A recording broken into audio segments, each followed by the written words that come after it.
Oke, pada kesempatan kali ini saya akan membahas tentang salah satu uji yang digunakan atau bisa menjadi bagian penting dari penelitian eksperimen. Apa itu? Ya, uji normalitas. Ya, ini uji normalitas adalah uji prasyarat ketika kalian ingin meneliti dengan desain eksperimen. Jadi wajib menggunakan uji normalitas itu. Nah, sebagai informasi, uji normalitas itu sebenarnya untuk mengetahui sebaran data. Ya, jadi data penelitian itu sebarannya seperti apa diukur melalui uji statistik normalitas ini. Sehingga kalau kita bicara output hasil dari uji ini tidak hanya dilihat dari p-value-nya saja, namun bisa dilihat dari histogram atau mungkin plotnya dan beberapa cara atau metode yang lainnya. Oke, nggak usah berlama-lama lagi, kita langsung saja masuk ke videonya. Jangan lupa klik like-nya jika kalian mendapatkan manfaat dari video ini, dan jangan lupa klik subscribe-nya untuk mendapatkan informasi tutorial terkait skripsi, statistik, dan serba-serbi penelitian. Oke, kita langsung saja lihat tutorialnya ya. Jadi kita buka dulu software SPSS-nya, kemudian ini saya coba, ini contoh data ya, data penelitian tentang kadar glukosa. Ya, di sini terdiri dari 20 responden ya. Di masing-masing ada yang kadar glukosanya 134, 120, 110, 180 dan seterusnya. Jadi ini contoh datanya seperti ini. Oke. Kemudian kita masuk ke klik di variable view untuk memberikan keterangan dari data tersebut ya, ini kadar gula. Oke, ini juga kita isi sama ya. Oke, nah sekarang setelah kita kasih keterangan seperti ini, kita bisa langsung proses untuk uji normalitasnya. Jadi uji normalitas ini bisa kita lakukan dengan dua metode, yaitu yang satu dengan rumus Shapiro-Wilk, kemudian yang kedua adalah Lillieford, yaitu nanti kita melihat dari tabel Kolmogorov-Smirnov-nya. Oke, jadi nanti kita akan aplikasikan, kita langsung lihat beda nilai dari keduanya. Oke, kita bisa langsung proses ya data ini. Kita klik Analyze, kemudian Descriptive, kemudian kita pilih yang Explore. Ya, oke. Jadi Analyze, Descriptive, Explore kita klik. Kemudian data tadi kita masukkan ke data dependent ya, dependent listnya ini. Oke, jadi dari sisi sebelah kiri kita pindah ke sisi sebelah kanan. Begitu juga nanti kalau variabel yang kita proses itu ada beberapa ya, tidak hanya satu seperti ini, nanti kita juga bisa masukkan di point dependent list ya, atau di kolom yang paling atas. Sedangkan nanti kalau untuk kategorinya, untuk codingnya ya, yang menyimbolkan kelompok 1, kelompok 2 dan seterusnya, kita bisa masukkan di faktor listnya ini. Oke, jadi seperti itu. Oke, kemudian kita tinggal klik di plotnya, kita klik. Nah, di sini langsung kita fokus ke normality plot with test. Ya, sehingga nanti keluar dalam bentuk hasil outputnya itu ada angkanya dan juga sekaligus ada plotnya.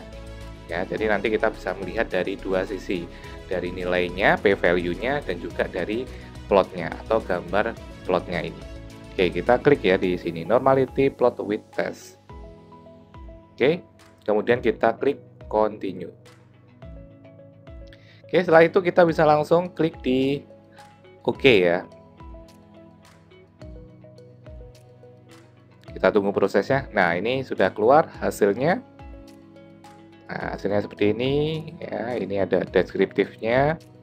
Nah, kita akan langsung fokus ke tabel yang paling akhir ini ya, test of normality.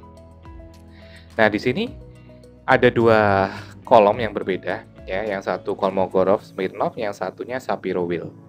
Nah, kapan menggunakan salah satu di antaranya ini kita tentukan dari jumlah respondennya atau jumlah sampel yang kita gunakan untuk uji normalitas ini. Nah, pada contoh ini tadi kita menggunakan 20 sampel. Nah, untuk sampel di bawah 50, data atau tabel yang kita gunakan adalah yang Shapiro-Wilk ini. Ya, jadi di kolom ini yang akan kita pakai datanya. Sedangkan untuk sampel yang lebih dari 50 nanti kita bisa gunakan yang Kolmogorov Smirnov ini. Jadi kalau kita bicara normalitas, ada yang mengistilahkan Lillyford, ya rumusnya itu adalah tabel Kolmogorov Smirnov ini. Ya, jadi itu nama lainnya. Nah, di sini ada keterangannya. Lillyford Significant Correction. Ya, jadi di ini. Jadi Lillyford atau Kolmogorov Smirnov itu sama.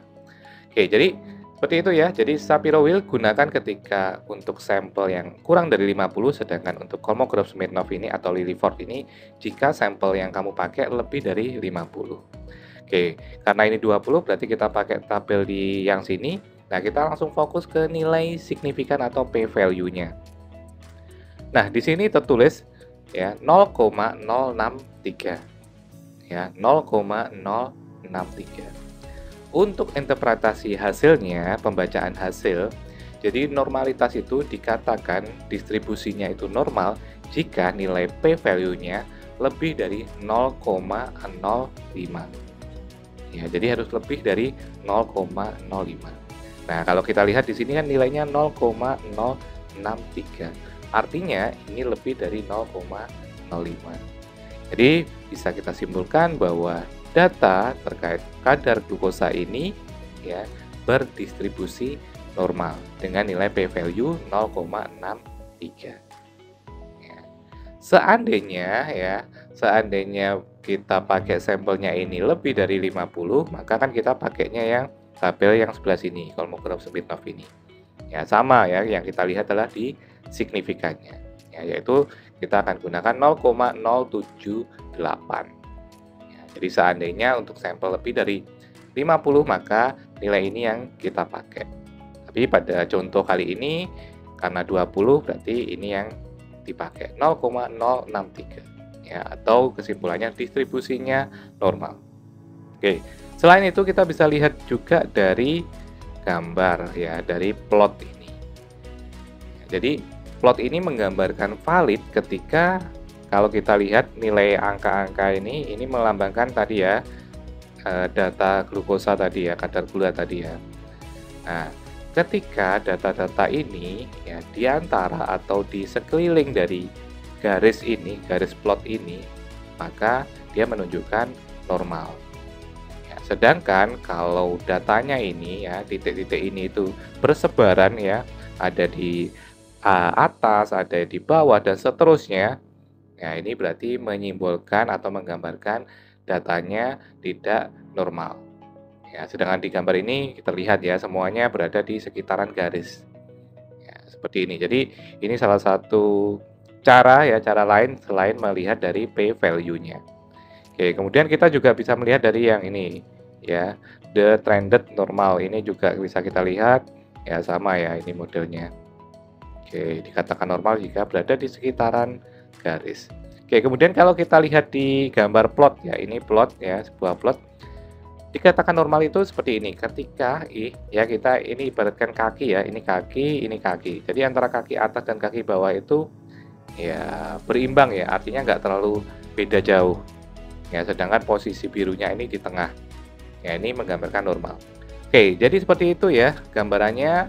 Jadi bisa kita lihat dari p-value-nya ya, sekali lagi kita bandingkan dengan 0,05 harus lebih besar ketika dikatakan berdistribusi normal, dan juga sebaliknya kalau untuk yang tidak normal berarti jika nilai p-value-nya kurang dari 0,05.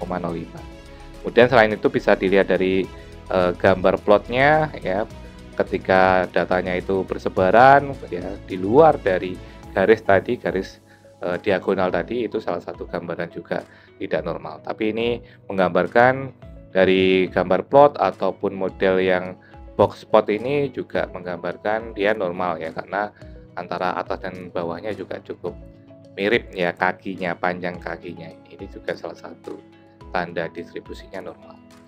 Oke, mungkin seperti itu video yang saya buat kali ini, dan jika ada yang perlu didiskusikan terkait video ini atau mungkin ada yang ditanyakan terkait tutorial ini, silakan berikan komentar kalian di video ini. Dan tentunya jangan lupa untuk subscribe ya channel ini untuk terus berbagi informasi tutorial terkait skripsi, statistik dan juga yang lainnya. Oke, salam semangat dari saya. Wassalamualaikum warahmatullahi wabarakatuh. Semangat.